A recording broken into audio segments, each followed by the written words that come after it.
Rain poured hard against the cracked asphalt, each droplet echoing like the ticking of a clock counting down to something terrible. The neon sign of Rusty Wheel's diner flickered weakly in the darkness, its blue light slicing through the fog. Inside, the low hum of engines outside and the clatter of coffee cups inside blended with an uneasy silence. That's when the door creaked open and a soaked little boy, no older than 8, stumbled in. His eyes were wide, trembling with fear. The bikers at the counter looked up, forks frozen mid-air. The boy's lips quivered as he whispered, just loud enough for them to hear, "They took my sister." The diner fell silent.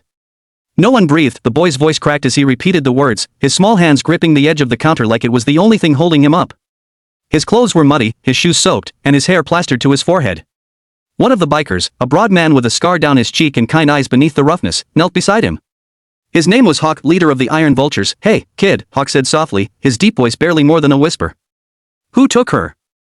The boy swallowed hard, tears streaming down his face. "A black van. Near the gas station," they said something about the old quarry. The diner erupted into murmurs, chairs scraping as the bikers stood up. Hawk exchanged a glance with Diesel, a tall, quiet man with a tattoo of an eagle across his forearm.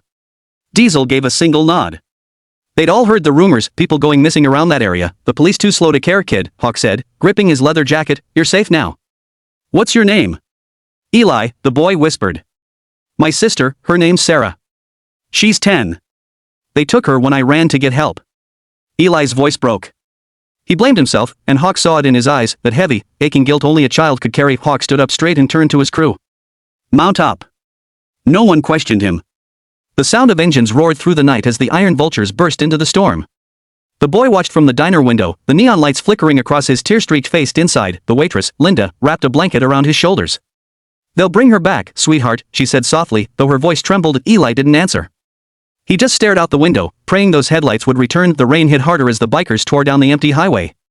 Their headlights sliced through sheets of water, engines growling like thunder. Hawk's mind raced. Old quarry, abandoned buildings, no police. He'd been down this road before, years ago, when his own little sister had vanished and no one had come to help. He wasn't going to let that story repeat itself. Diesel pulled up beside him and shouted over the rain, "You think it's them again?" "Yeah," Hawk growled. "Same kind of van, same area. They never learn." They reached the dirt road leading to the quarry. The air was thick with the smell of oil and rust. Parked near a row of broken sheds was a black van with its lights off. Hawk signaled to kill the engines. The world went quiet except for the rain. They moved in silence, boots crunching gravel, hearts pounding. Inside one of the sheds, a faint sound, a whimper. Hawk froze. It was soft, but clear enough. He motioned to Diesel, who drew his knife. One kick, the wooden door burst open. Two men spun around, faces masked, one holding a flashlight, the other dragging a young girl by the arm. "Sarah, let her go." Hawk's voice thundered. The men cursed, one reaching for something metallic. Diesel didn't hesitate. A single swing, and the weapon clattered to the ground. The fight was quick but brutal, chaos illuminated by flashes of lightning. When it ended, the kidnappers were on the ground, groaning, and Sarah was trembling in Hawk's arms. "It's okay, kid," he said gently, wrapping his jacket around her. "Your brother's waiting for you." Her tiny hands clung to his neck. "You came," she whispered through sobs. "Always," Hawk said. They left the quarry as the first light of dawn began to break through the clouds. The rain had stopped. Back at the diner, Eli sat by the window, his small fingers tracing circles on the fogged glass. He didn't notice the rumble of engines at first, but when he did, his head shot up. The door opened. Hawk stepped in, carrying Sarah. She ran to her brother, and they collided in an embrace that drew tears from everyone in the room. Eli's shoulders shook as he held her tight. Linda pressed a hand to her heart, whispering, "Thank God." Hawk and Diesel stood quietly nearby, their jackets dripping on the floor. The other bikers smiled faintly, tired but relieved. Eli looked up at Hawk, his voice trembling but sincere. "You saved her, you saved us." Hawk crouched down, meeting his eyes. "No, kid," he said softly.